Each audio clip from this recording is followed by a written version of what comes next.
Well, a very good day. Welcome to all of you for this session on Spire System. That this product deserves more credit and recognition than it gets, and I'll explain why. I'm also very happy to have with me today a guest coming to us from Mexico, French Canadian. Couldn't be more pleased to have her here for her expertise. So, for today's session, we're going to talk about what to consider in your business when you're selecting an accounting solution. Katie's been doing this for so many years. I wanted to have her expertise on this. And we also will talk about company processes and what you should evaluate in a software selection process, and then how Spire can actually help you with choosing a solution along the way. So I do welcome you. I'm Randy Johnston out of Hutchinson, Kansas. I'm one of the K2 partners, and I have been speaking about technology for 40 plus years, currently on the top thought leader list in the US market, as well as the Accounting Today Top 100 list. I have written books. I write columns on a regular basis. You're always welcome to contact me directly through my K2 or NMGI operations. And I do want to introduce Katie. She's coming to us today out of her home in Mexico. So Katie, good day and welcome. Would you like to introduce yourself a bit? Thanks, Randy. Thanks so much. Yeah. Hi, I'm Katie Griffin. I'm the Director of Business Development at Spire Systems. Our headquarters are in Langley. And as most everyone knows today, we have the beautiful opportunity to work from anywhere.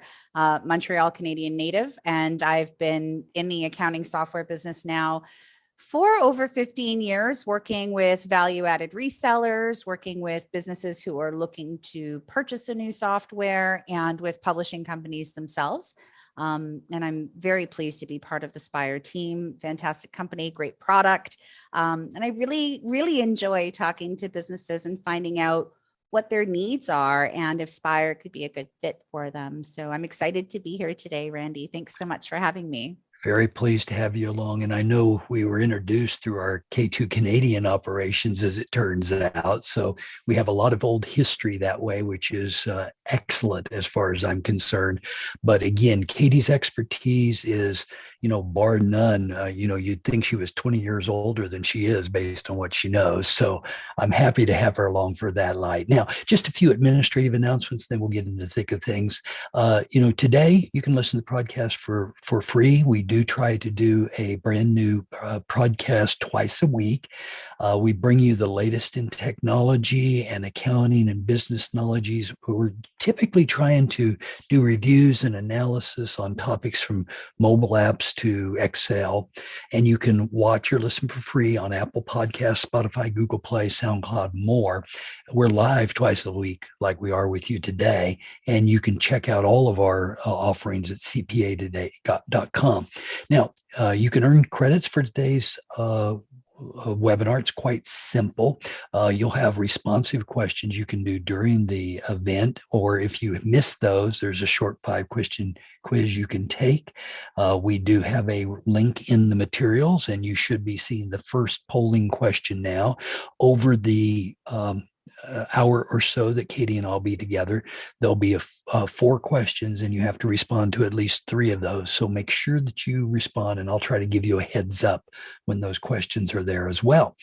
You can also listen to your first podcast besides this one for free by using the code ONEFREEPODCAST. We'd like you to try other content that we produce. You'll find it's factual and should help you in your career and other needs. Now, all of the product names and logos and brands are copyrighted by their owners. This material is for educational use only, and the images that we use are courtesy of Flat Icon, Unsplash, and others. Remember, again, to confirm your engagement. There'll be attendance prompts about every 12 to 20 minutes at the rate of 4 per hour. And when it comes up, just confirm your attendance by selecting a response. Our systems will track your response, and that will allow us to generate certificates of attendance. In some cases, the attendance prompts won't be announced. I'll try to be a little cognizant of that, but if we're in the thick of discussion, I may not get that done quite right. But you do have to answer 3 of the 4. Your certificate will arrive via email within 2 days of today's event. And if you have any issues with receiving a certificate, visit CPE today to submit a question. We also want you to take time at the end to complete an evaluation form. It should pop up in a browser window automatically when we complete. It's 1 to 3 minutes, very quick, but your feedback is very important to us. Take a moment, complete the online evaluation. You could influence future webcasts that we do along the way. So we're here to answer your questions. I'm watching the question and answer window as we go. So if you let us know if you have any questions during today's presentation, we'll try to respond to them, or more likely I'll have Katie respond since she's my expert here today. We're happy to explain things more than once or show another example. And, if you've got expertise that will help us, we all learn from each other this way. If there's technical issues, just use the chat or Q&A functionality to get some help. So let's see if we can get our attention turned now to the topic at hand, because the fact of the matter is, because you're listening today, you probably have questions about your business, and there are key questions that I think you should ask before you select any system. Now, as it turns out, personally, I've done accounting software selection for 40 plus years at this point. I'm very used to the market. I know lots of products, but I've watched Katie's work too, and she's actually got some pretty key questions that you can ask. So what do you think, Katie, are the most important things to ask? Well, I think definitely having the customer or the future customer be able to identify what their current pains are. That should be the number one important thing for a variety of reasons, but really getting them to articulate what it is that they are struggling with is often what is prompting the search for a new solution. And throughout the procurement process is something that people tend to forget, because the procurement process is a process. It's not easy shopping for software. So identifying what are the main things that they are currently struggling with in their current solution, and finding out what they currently like, what they like about the solution they're using today, because that is very telling in terms of what their internal processes are like, in terms of functionalities that they rely on heavily, that if they don't exist in a new software solution, would be very disappointing and disruptive to the business. So I would say those two things are very key: what you don't like and what you do like, which is different than what you wish for. That's a whole other thing, right? A whole other thing, and you're right, that process, I think I've used something similar for years. I think the way I usually ask people to do it is give me 10 or 15 things you're trying to gain and 5 to 7 things you don't want to lose, and set that aside, and then come back and refer to it, because you're going to get so deep in the weeds, you're going to forget why you're here. And you ought to use these things that you are wanting to gain and things you didn't want to lose along the way. So are there other sizing questions that make sense? Because I have ones I like to ask, but I think you do too. I do, Randy. Absolutely. I mean, so typically when we ask a business, what size are you, they will refer to either the amount of staff that they have, not just using the software, but entirely, how many people are on their payroll, let's say, in addition to what their annual revenue is like. And there are other ways to identify the size of a business. Volume of transactions is one that sometimes people don't think about, right? And you could have a massive number of transactions, which puts you into a very high annual revenue bracket, or you could have a small amount of transactions that also put you into a very high revenue bracket. And the difference between those two has a lot says a lot in terms of, what are their processes on a day-to-day basis, right? So transaction volume is one. And I would say also trying to evaluate the complexity of the processes. So in terms of size, how many steps are involved in the day-to-day process during the life of an order, from the time that an order comes in to the time that, it's paid for, kind of thing, right? So how many steps are involved there will also be indicative of size in terms of day-to-day operations. And I think it's important to ask, what other measurements can we put on evaluating the size of a business? Because it's not just about the dollars for it to make sense, right? Yeah. And, in a moment, we'll show you our competitive landscape and segmentation triangle. I think I designed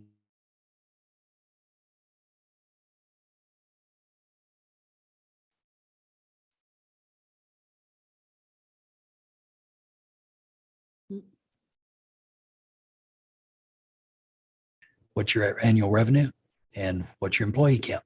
Once I get those two, I kind of know loosely where you're going to be. But this complexity point that you're mentioning, it becomes real critical as it turns out. And later in our time together, I'll ask you some questions about things like costing and inventory. And that really throws people out of the entry space. Now, there's some other, I'll call it complexity deals, like how many locations you have. And I might talk about is like warehouse or sizes of warehouses, things like that. What would you say about the multi-location, multi-country, multi things? I think it's a very important question to ask. I can tell you that it's one of the areas that Spire specializes in, is being able to handle multi-location.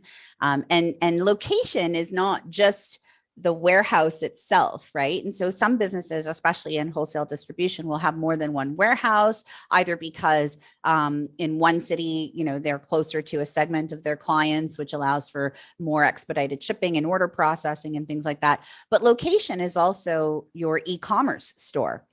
Location is also your retail store if you have one. It's not just the office. And so we encourage businesses when we're talking to them to think beyond just the warehouse, and in terms of inventory management.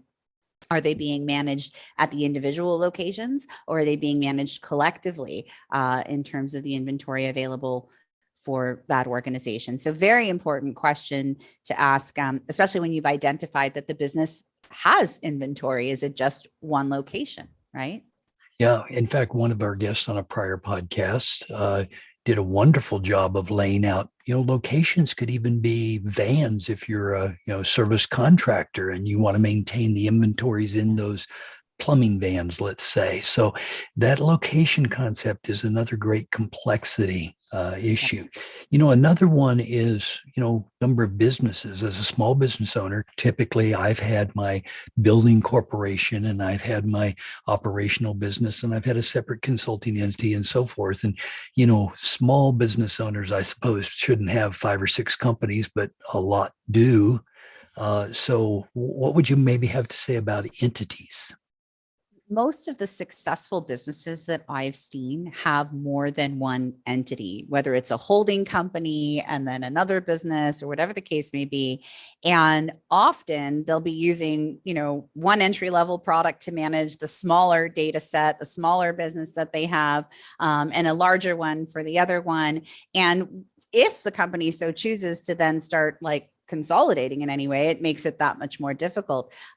So one of the nice things about Spire as well is that it's unlimited in terms of the data sets that you can have, which I think in terms of being a successful business owner, having the same tools to manage these different data sets can make your day-to-day life just a little bit easier. And so understanding how many data sets, regardless of whether the chart of accounts is set up differently or not, we can address those things moving forward. But how many businesses do you actually have? How many data sets are you running is hugely important, because there are solutions out there that do have a different price point for an additional data set. And so if you're shopping for software, you want to try and understand all of the costs associated with that. So location, data sets, users, all of these things, size are important to be able to identify and articulate. Yeah. And even if we pick on Intuit QuickBooks Online, which charges separately for every entity, that, hey, they give a discount now on the additional ones, but they didn't early, as opposed to the old QuickBooks Desktop product, which allowed you to run multiple data sets. And then it was maybe a little more painful to consolidate, but at least you could do it. So you're absolutely right. These upcharges for additional entities, the upcharges for additional users, the upcharges, and so forth wind up being a big deal. Well, as it turns out, we've got lots of sizing questions that we could ask, but there's some more details to come. And really, the accounting pyramid, there's one key concept that I'd like you to get out of our time together today, and that is that we clearly can see the benefits of systems that can do more than an entry level product out there. And so the entry level products like QuickBooks or Xero or Zoho, they have a lot of limitations about what they can actually do effectively. And so bigger systems can be quite expensive, particularly by the time you get to the enterprise tier one, the SAPs, the Oracles. They're for great big businesses, but the mid-market products also cause a lot of business owners heart attacks as they all of a sudden realize, we got this entry level product. We put a bunch of band-aids on it with add-ons. We've outgrown the bloody thing. We better get a bigger system. And then they get the price quote from the mid-market systems and they just go berserk. So we've discovered that there's another class of systems, which we call prop solutions, which are kind of in between entry level, not as big as ERP, but they have a lot of the key features of ERP. So what's prop mean? Well, it means process and resource operation planning. And see, as it turns out here, a lot of this, well, you've said the word process multiple times, very Canadian-like though, process, which I like. But, as it turns out, businesses are their processes, according to Ray Kroc, who was, the founder of McDonald's. And it turns out that planning the resources that you need, whether that's people or product, and running the operations, that's what most people are really struggling with, I think. It's not so much, have I got dollars in the bank? Have I got my bills paid? That's nice to do, but that's pretty simple. And that's what you see in the TV advertisements. Here we're talking about making things happen. So what type of things do you make happen when you're doing prop solutions, Katie?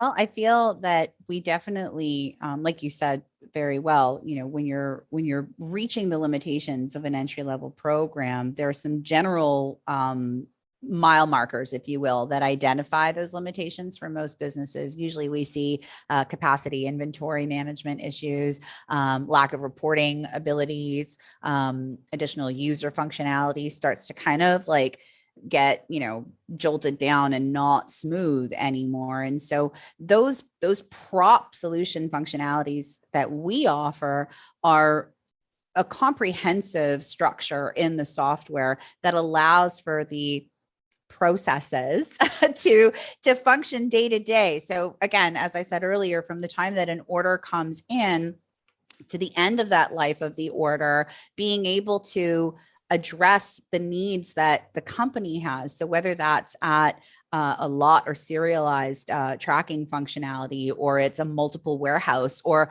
a more comprehensive pricing structure.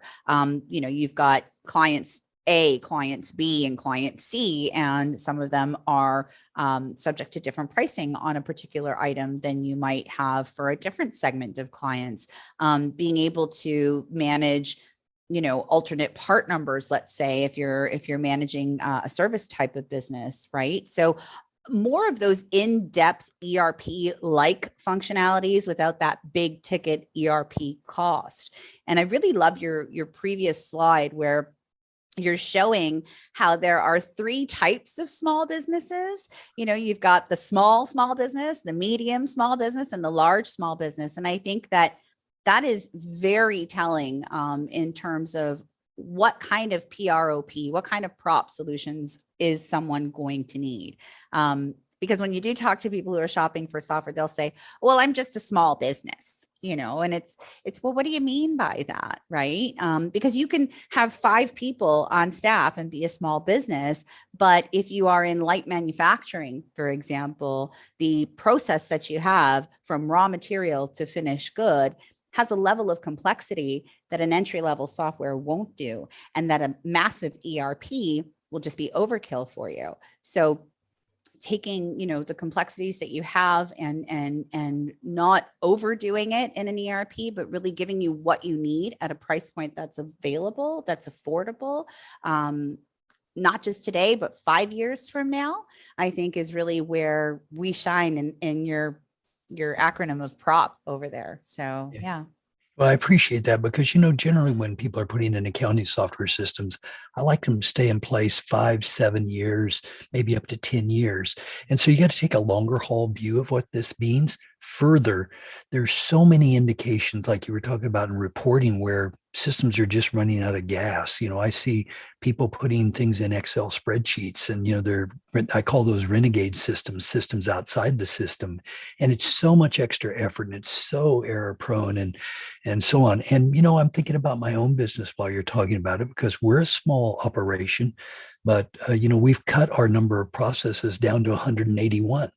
And I'm currently helping a probable candidate that's going to replace their software with their process mapping now, so I can do gap analysis and what their processes are. And the more they've mapped their processes, the more they've said, we didn't realize how broken our processes were. And Yeah. that's not unusual too. Well, PROP is kind of an odd acronym, but I hope you can see that PROP helps us manage processes, resources, operations, all in the above. What are you thinking here on this for those of you that are out there? So, in terms of resources, Katie, what type of resources do you often talk to people about in the selection process?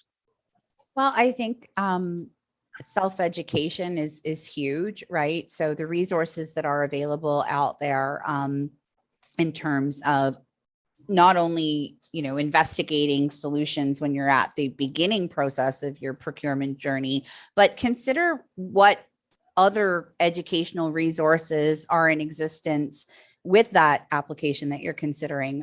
What kind of training do they offer on a monthly basis? Do they have any kind of academy that is included in your purchase, right? It's a resource of knowledge. What kind of live events do they have? I'm a big proponent of ongoing learning and ongoing education. I think, even someone who has as much experience as you have, Randy, I'm sure you'll find that you're learning something every day, right? And I think that it's our responsibility as software publishers to continue to provide those resources. So whether it's from an educational perspective or from a support perspective as well, we work very closely with certified Spire partners who are there to provide additional resources in troubleshooting, in implementation, in ongoing education.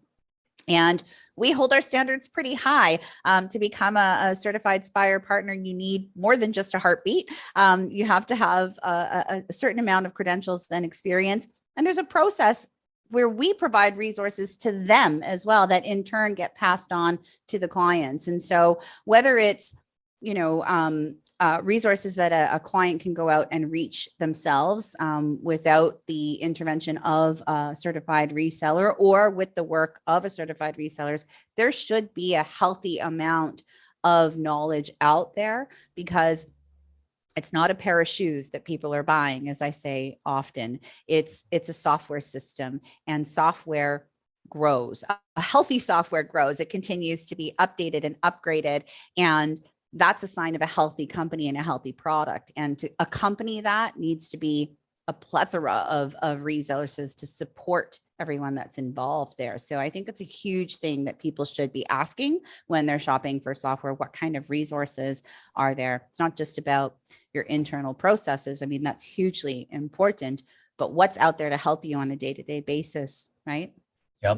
And, even scheduling resources internally becomes a big deal. Sometimes, as I say, all my fire trucks are out. I've got every person tied up, and, how do we handle this client request? Further, having been around this a long time, I love accountants, have been around, CPAs and bookkeepers for my entire career. And it turns out that I have so much focus on accounting, sometimes I lose the key operational pieces of business. And, that's really a big deal. So I think PROP really does drive this home.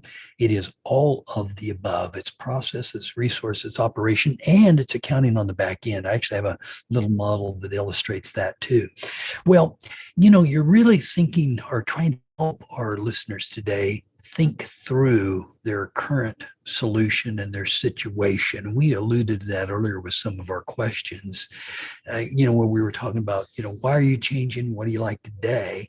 So what might you ask a little bit further? Do you normally just ask, what system are you on? You probably know enough different systems that you can almost picture. In fact, I know that's what I do, Katie, is what are you using today? Oh yeah, I know that system. Tell me what your issue. Oh yeah, that's why you're having the problems. I mean, I kind of get that. So what do you do? So definitely asking, which software are you currently working with? And that is a good indicator of size of business as well, and where they may be outgrowing. Or on the other end of it, where it's perhaps been overkill. Often we see an industry specific software that a company has invested in because they are in, for example, the manufacturing space. And it's costing them $26,000 a year to just maintain their licensing on that because it just has that one specific feature, right? And so it's not just about upgrading from an entry level, but also sometimes it's, for lack of better terms, downgrading to something that, one, is more affordable and that can still address those niche requirements that businesses might have. So yeah, what kind of software are you using?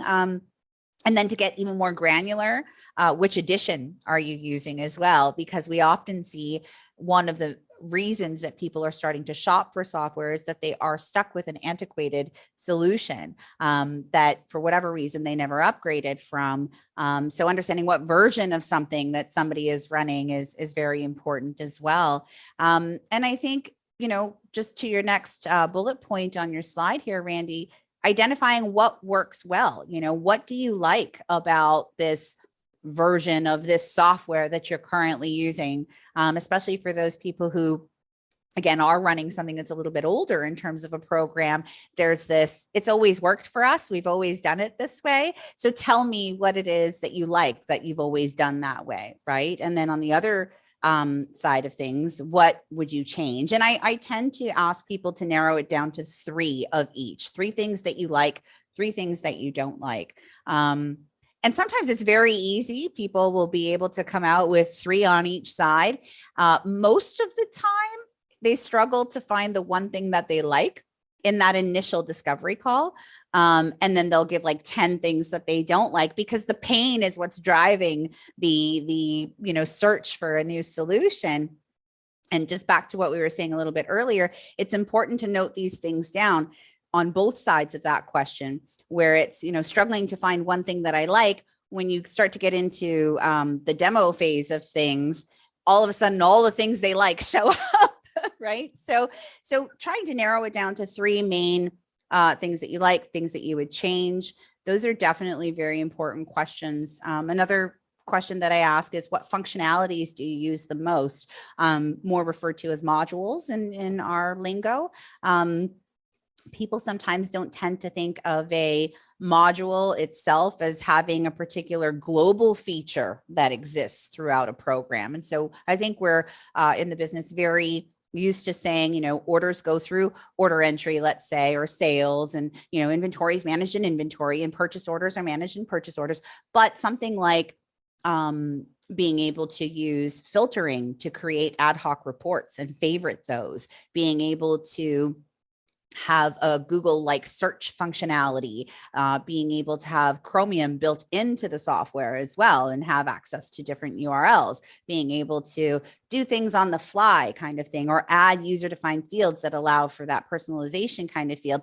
These are also features that people tend to forget when they are globally or universally accessible throughout the program. So I find that when we ask these questions, you can start to, based on the answers that you're receiving from the person who's shopping for software, you can start to get more granular and a little more defined and a bit more detailed as to what they mean by things. And words are important. Words matter, I always say, because people use language in different ways, right? Are there any third-party products that you're using?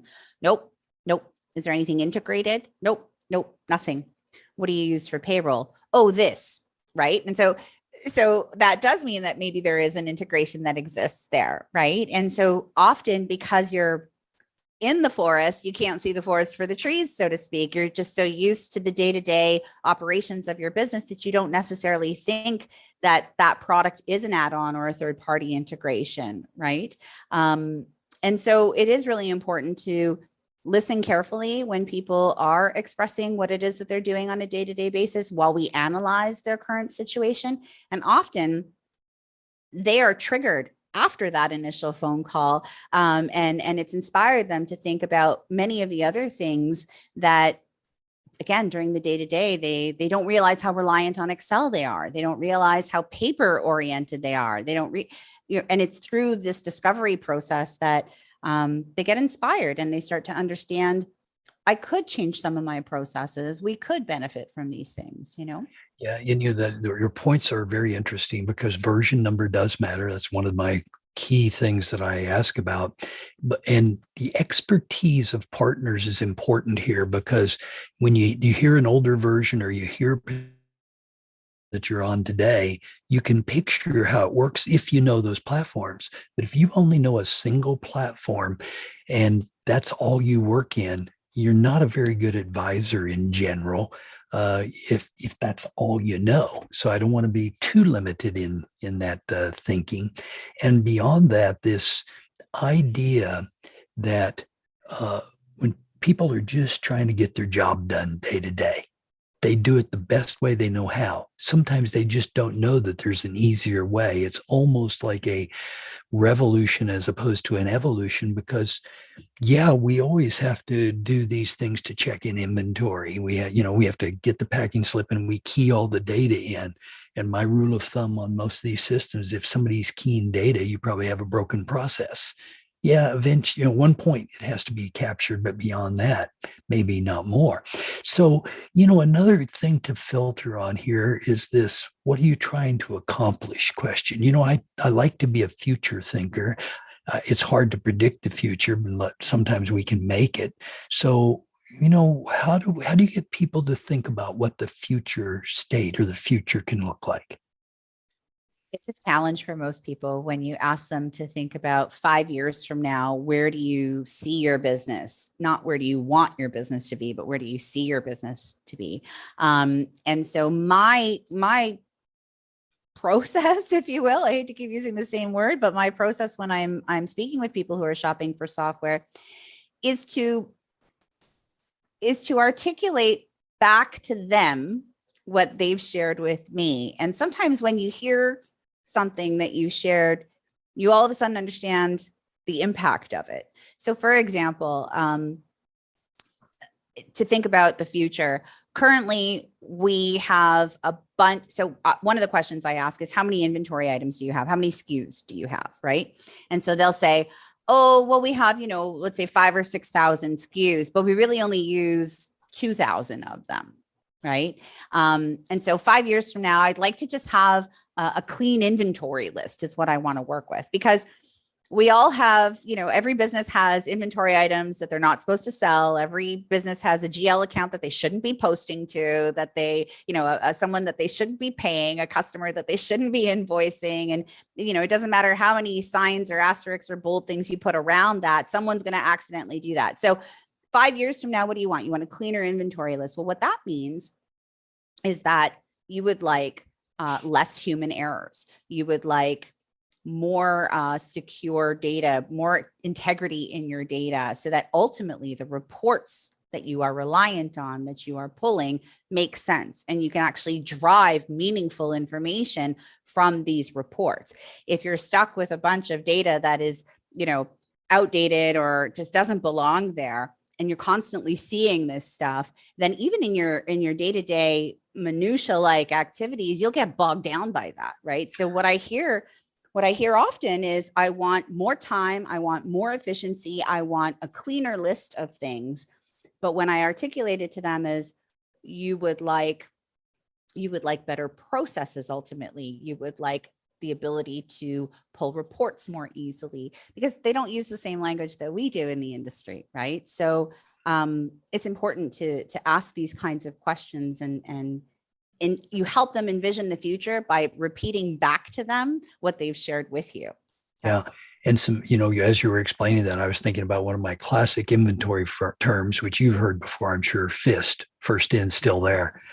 And a lot of us still do have inventory that, somebody made a mistake buying, or we bought it for a special order and couldn't sell it, or, whatever the reason was. And, another future facing question I like to ask, Katie, is, a simple one that gets them started is, what's your sales today? What do you expect your sales to be in 3, 5, or 7 years? How many people do you expect in those times? And how do you expect to scale effectively? And do you want to increase your margins in your business? Do you want to have the same margins? What are you trying to get done on that type of managing? And there's another classic question is, can you show me your reports? What have you got that's a report outside the system? And that's what that Excel tracking thing is. So are you doing anything in any pieces of paper or on any spreadsheet or in a word processing document? What are you doing there? Yeah, absolutely. And I mean, Excel still remains to be, as you know, the most popular accounting software in the world, even though it's not an accounting software. And not to bash it, I mean, Excel is a fabulous tool. And I think in conjunction with a strong software that can meet your needs, can just really enhance a lot of the ad hoc kind of reporting stuff that people do rely on and are dependent on. But the less you have to step outside of the program, the better. And I think when we talk about, the future, right? I agree. What are your sales? What do you want your sales to be like? But how do you evaluate today what margins you should be charging? What kind of markups should you be looking at? And a system that can tell you you've purchased this at this cost, you're selling it at this cost, and kind of just highlight in red, ooh, your margins are looking a little low there.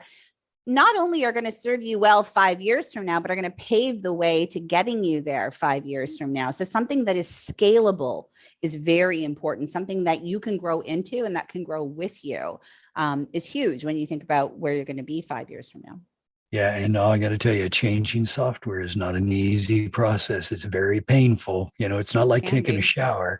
It's that's something you do every day. But no, changing software. I mean, no, that's like moving one of my worst things in the world. Well, there's probably manual processes that people are doing that we could perhaps replace, but another thing that seems to be a pretty good indicator is if people are really staying current. Earlier, you illustrated situations where people didn't update their software or they weren't training their people. And, sometimes, I tell people I'm from Kansas. I live in an internet desert. We don't have connectivity out here.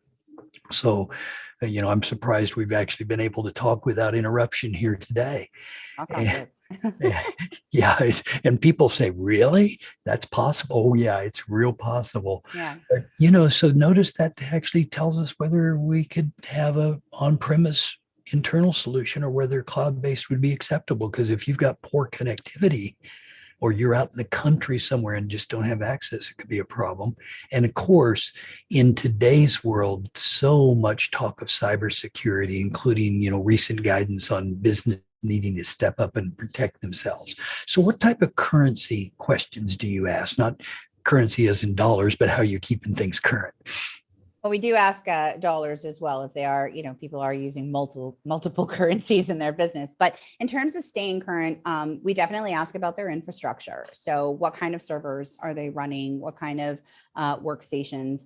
A big one is, are they running Apple computers, Mac products, or are they running Windows-based systems, which is very important to know. Not every accounting system is going to work in the Mac world, right? So understanding the infrastructure that people have inside of the office and outside of the office as well, right? So as you said earlier on today, I work remotely from Mexico. And so understanding where I am and what kind of tools I have at my disposal, as well as my internet service provider, is very important. So asking these kinds of questions are key indicators as to one, where is the buyer in terms of their technology maturity, right? And how open are they to changing their systems, because that adds an extra investment on their part if they are thinking about staying on premise, right? And we talked earlier about individual locations in terms of warehouse and service trucks that are out on the road and could have their own little inventory that might be managed on its own. Well, mobile internet access is hugely important there as well. We have instances where people have come to us and those service trucks are only really reconciling everything once they get back to the office. And that is a lack of efficiency for a lot of businesses in today's world. So finding mobile internet solutions provided by telecommunications companies are something that people can consider when they have trucks out on the road, right? And then security needs, absolutely. When we're dealing with businesses, especially on the other side of the border, who are considering hosted solutions, right? Where that data is residing is very important to some businesses. And just the fundamental way that different countries handle different things is important as well. But moreover, threats like ransomware, threats like malware, all of these things are important to understand their kind of IT setup and whether they have IT support directly in the business or outside of the business. Now, we're not IT experts, and I don't try to go down that avenue too much, because at some point it just goes beyond me, to be honest with you. But just asking these basic questions, how current is your system? What Windows are you operating? What is your infrastructure like? Do you want to stay on-prem? Do you want cloud hosting, or do you want a hybrid situation as well? And then what kind of both antivirus kind of systems do you have in place? But then what are your policies surrounding security? Because it then goes also into who has access to what in the system, and how tight of an audit trail exists to see who did what within the system as well. So multifaceted question, Randy. Yeah, it really is that. And, you kind of hit me upside the head with the Mac piece, because there's many of these systems don't work well on a Mac environment. Even when they claim they'll work in a browser, sometimes they just don't do what they're supposed to. Mm-hmm. So that would just be one simple piece of what you've illustrated. And then that additional piece, had that discussion yesterday on Canadian data versus US data versus Mexico data versus, GCC data versus European Union data versus, you get it. Yeah. So in any case, well, those are all key points. And, I can already tell, Katie, we could probably talk for a few hours and, have this wonderful script for people to work from. But maybe another one that's a biggie is budget and timeline. So, how do you get people to think about their timelines and budgets? So I'll talk about timeline first. And again, I'll take you back to typically when I'm speaking with people, there's some kind of pain that is pushing them. You referred to shopping for software isn't like taking a shower. I typically say shopping for shoes. I love shoes. So it's not the same thing. And so whereas you can go out and buy a pair of shoes, try them on, they fit. Okay, maybe you'll hum and haw over it a little bit, but you're pretty decided. This is a whole different process. And the pain that's pushing you to buy a new software often makes people respond to the when is your timeline as right away, as soon as possible. I've had some very unrealistic expectations when it comes to timeline. Like, I want this up and running tomorrow. How quickly can you spin up a server for us to have a cloud hosting solution? And it's like, well, that can happen very quickly, sure. But taking you from here to there, right? And there's a lot that goes into implementing a new solution. There's data conversion, there's installation, there's, writing reports, there's training, there's, are there third-party applications that need to be considered as well? So there's quite a lot, and they need to re-engineer their business processes in that process as well. Like a new software is a good opportunity for you to take a look at what your processes are and how are you going to adapt those processes into the new software, because every accounting software is different. Sure, we all do debits and credits at the end of the day, but they are different applications, right? And so how do you fit into the software? Because the software isn't necessarily going to fit around your processes. It can offer you a lot of really efficient, more automated, more modern and contemporary functionality, but it often causes us to kind of reevaluate our processes to be able to accommodate and fit into the new program, often bettering our day-to-day practice. So timeline, to consider, again, where you're coming from, how much history are you wanting to bring over? Typically, we can see a very successful Spire install within, 2 weeks to 4 weeks, depending on the complexity of the site and how much historical data needs to come over. But to say that you want this 24 hours from now, I think is just unrealistic for any package that's out there. The budget question is one that almost all of the time people will say, I don't know. I don't know what my budget is. Now, either they're doing that because, we're salespeople and they don't really want to give us a number. But most of the time it's actually, they don't know. They don't know what accounting software typically sells for because they've been using the same product for so long, or they're going from that entry level category, knowing that they need to grow, knowing that it likely will cost them more, but they have no idea how much more. And so sometimes we get the answer that if it's going to work and it's going to do everything that I want, then I'm willing to spend money. So I often counter that with, what's the most you want to spend, right? Like, what is a number out there when you look at, what your cash flow is like, when you look at, what your annual revenue is like, what is the maximum dollar that you could see yourself spending? And then very quickly from there, I can say, well, great, we can move forward, or that's not going to work for you. That makes great sense. Yeah. Well, sorry to step over you there, but as it turns out, I think you were in the zone of what needs to happen here. We really wanted to have you think about what it takes to be involved in the decision-making process and how many solutions you might look at. We normally try to limit most people to just a couple of 3, but I think we are really at the point that we better get another question in. So, along the way, if you've got a conversion plan, it should include analysis of needs, a budget, an implementation plan, all of the above. So are there things that you'd also say that aren't in this list that maybe should be considered for conversion? I think you mentioned the amount of data earlier, for example. Right. And that would go into the implementation plan as well. The conversion of data, how many years of historical data, does data need to be cleaned up before it gets converted into the new program? I'd say training is probably missing from your list.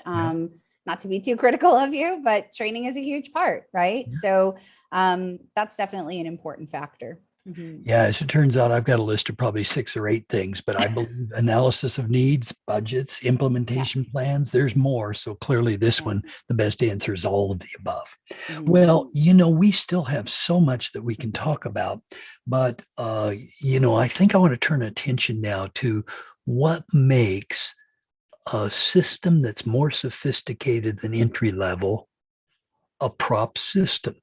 And, the first thing that I'll just lay on the line, pretty much everything that's done in most entry-level tools, prop systems can do. In my opinion, Katie, your Spire systems is a prop system, and you've got features in there that clearly are as sophisticated as I see in many of the mid-market ERPs that are 3, 4, and 5 times more expensive. And that is not an understatement, by the way. So it wouldn't be unusual. In fact, I know of a situation right now where, frankly, there's very little inside your system. In fact, I think I'm correct in saying your system would do everything that this one would do.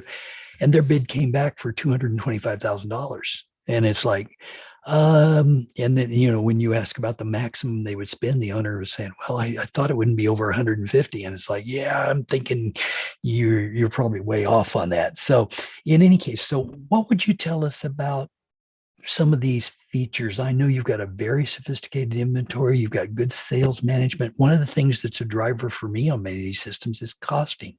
So what would you say about some of these items? Yeah, I mean, on an inventory level, having flexible units of measure comes to mind. That's definitely a nice feature that exists. The customization of filters and searches, right? So again, talking about, those inventory items that have just been sitting there, that fist scenario that you were sharing with us, being able to actually identify what those are and do something with them. Alternate part numbers for substitutions. I mean, that's something that we see very often in a wholesale environment. Being able to have all of the shipment information as well at your fingertips. So the tracking number within the order information on your screen. being able to add an accessory to an item without needing a whole other bill of materials module added on to that.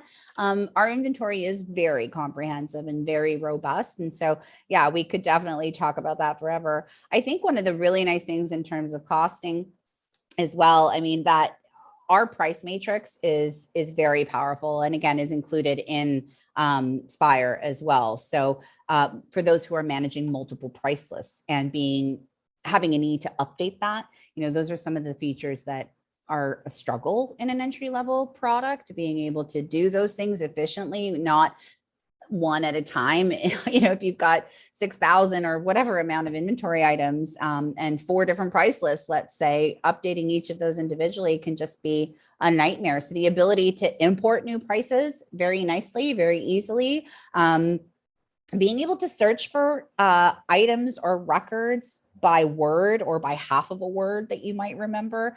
That Google-like search function exists universally throughout Spire. So definitely a plus and a bonus in terms of making your work life a little bit easier. Contract costs, let's say there's specific agreements that you have in place. That's definitely a nice feature that exists. I mean, there's a ton, we could go on and on about it every day, all day, every day. But notice that on this particular point, notice you just named a bunch of sophisticated things, because most of the time you had to be in a mid-market system to be able to get costing, to get the price matrix, to be able to get the contract pricing, and more. And, you were just kind of clicking them off like they're just another thing you do. Well, it is, if that's what you're. And, there's probably even more, because, a word I like to use around tuning the system to fit you better is personalization. And, it's kind of like buying clothes. Since you enjoy shoes, the fact of the matter is you can buy shoes, in lots of different styles and sizes and varieties. But regular clothes like we wear, you can buy those off the shelf, or you can have them custom tailored, or you can have them purchased and altered. And in effect, customizable is kind of like purchase. It's pretty much off the shelf, but you just nip it here, let it out a little there. I've got kind of odd shaped shoulders and long arms, so no shirts ever fit me. And, I know your product can be customized, as I recall. Is that correct? Yeah, I think one of the very unique features in Spire that is just mind blowing, really, when you think about what you can do with it, is our user defined fields. So often businesses will look at a new package and they'll say, well, where does this piece of information go? We had it over here in the old software, and now where do we put that? And often in ERPs, you don't have that opportunity to create an extra field that will hold a specific piece of data unique to your business, personalized to your business.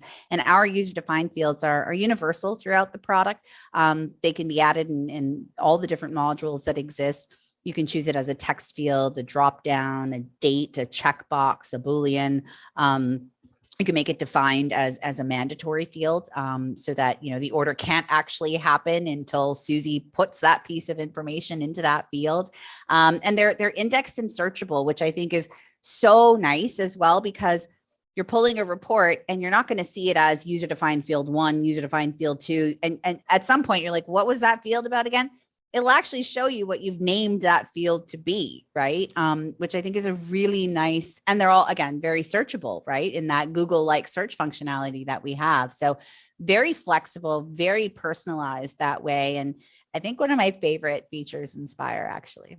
Yeah. And, the things that attracted me right away on the very first view on your system was this browser-based style. And you've referred to Google-like search several times, which is, I don't know it's a unique feature. I try to use language carefully. It may not be one of a kind, but it's close. Few competitors that can do it like that. So talk to us a little bit about what it means to be browser-based. Well, I think there's, a couple of different ways that you could define that, but within Spire itself, that browser feel. Okay. So that Google-like search. So being able to, if you were to search half a word or a piece of a phone number or something like that, that exists, but also through browser-based applications. So in our very early development, we do have some browser-based applications that allow you to access Spire anywhere, anytime. This is different than cloud hosting. So these are apps, if you will, that are synced with your on-prem Spire version. So if you do have someone who's out on the road and they do need to place an order, they can do that in the web application. So the browser-based apps are gaining more and more popularity, and we are continuing to work and develop those to be more mature. They're still in their early stages, but quite functional and fun to use. It looks a little bit different, as most apps do, compared to the on-prem version, but that functionality is there. Whether it's a browser-based feel and you've got, URL Chromium built into Spire, which we do, or it's our, still young browser-based applications that exist. I think what is notable is that we are progressive as a solution and listening to the demands that are out there, because more and more people are preferring browser-based immediate access anytime, anywhere kind of a thing. So makes great sense. And, when I look at, one of the mid-market competitors, which I like very much, called Acumatica, they can be in the cloud or they can be on-premise based, and you can be too. But the price point between your two products is radically different. So I know that that's a big feature. Another thing that you've got inside inventory, and it may sound like it should be in every inventory system, but it's pretty rare, is lot and serial numbers, in the US market for FDA tracking and for, all sorts of other types of manufacturing, you need that. So has that been in your product for a while? I think it's been in our product since the inception. I'd have to double check with our founders, but I'm pretty sure it's been in our product since the inception. And I mean, sometimes businesses aren't even aware if they should be abiding by lot and serialized tracking standards, right? And then if they do, maybe they have a very antiquated way of managing that. Maybe it's all on a spreadsheet, and that can be rather difficult to manage if there is a recall of a part or a product, right? I always encourage, for those businesses who aren't sure, I encourage them to visit Inspection Canada, or I guess, the equivalent of that in the United States is the Food and Drug Administration, right? So find out whether your business needs to be compliant to these things, because the consequences could be very high. But in terms of managing that, lot tracking, a bulk of traceability that's required by distributors, pharmaceuticals, I tend to explain it as anything that you would consume or put on your body or feed to your pet or put on your pet's body. You really should be thinking about these things for a variety of reasons, and how to properly manage that. Is it only at an inventory level, or does it actually follow through from the purchase order of the manufacturing you're getting it from to your inventory to the order going out to the customer? Does it maintain that same number, or do you only have it in one aspect of your current software solution, which could be problematic, right? And then in the serial tracking, particular to a single product within a batch as well, right? I mean, or part numbers for that matter. I mean, these are very important things that could make or break your business at the end of the day if you're not following them properly. Yeah, the fines are notable, as you point out. So, well, I really did write this title on the slide appropriately, because I think Spire Systems is an amazing prop solution. And when I consider how much is built into your platform at reasonable prices versus buying an entry level product and putting a bunch of add-ons with it. And by the way, we teach those courses too. So I think I know from which speak on this. It's just like, this is so much easier for most businesses, and it's far more functional. So I think that particular capability inside Spire is really nifty.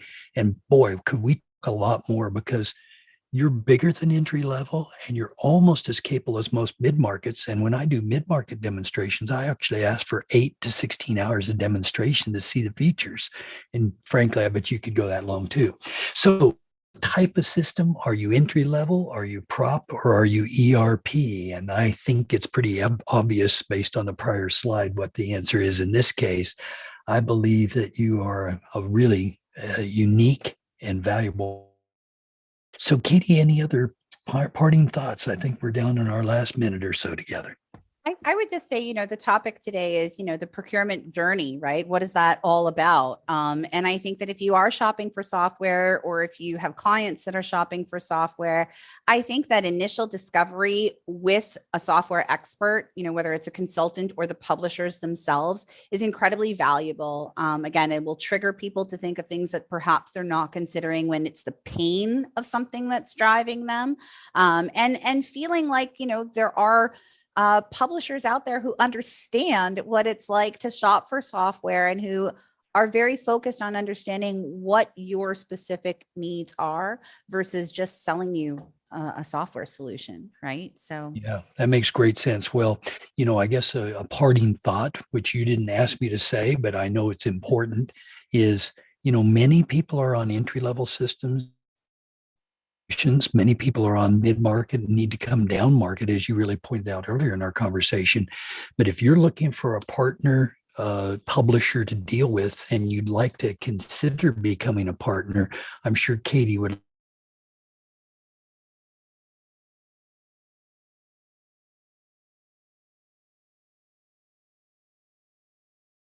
very much have their partners in mind.